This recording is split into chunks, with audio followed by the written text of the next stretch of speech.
ভারত মহাসাগরের বুকে এক নীল স্বপ্নের নাম মাফুসি, যেখানে সমুদ্রের ঢেউ বয়ে আনে এক অপার্থিব সৌন্দর্য। নোনা জলের ঘ্রাণে আর বাতাসের নরম ছোঁয়ায় মাফুসির সৈকত যেন কবিতার পংক্তি।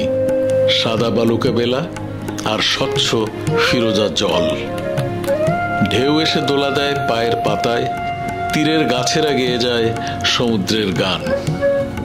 মাফুসির দৈর্ঘ্য 1 কিলোমিটারের কিছু বেশি, প্রস্থ মাত্র 265 মিটার। এই দ্বীপে নেই কোনো বিলাসিতার অহংকার, নেই উঁচু দালান বা কৃত্রিম কোনো রোমাঞ্চ। মাফুসির সবচেয়ে মায়াবী রূপ দেখা যায় সূর্যাস্তের সময়। সারাদিনের সূর্য স্নান শেষে এখানে সন্ধ্যা নামে ধীরে, সূর্য যেন গলে গলে পড়ে সাগরের বুকে। এই দ্বীপ, এই নীল জলরাশি আর এই মুহূর্তগুলোর ভেতরেই ছড়িয়ে থাকে অদ্ভুত এক বিষণ্ণতা। ভ্রমণবিলাসী মানুষ খুঁজে ফেরে জীবনের প্রকৃত অর্থ।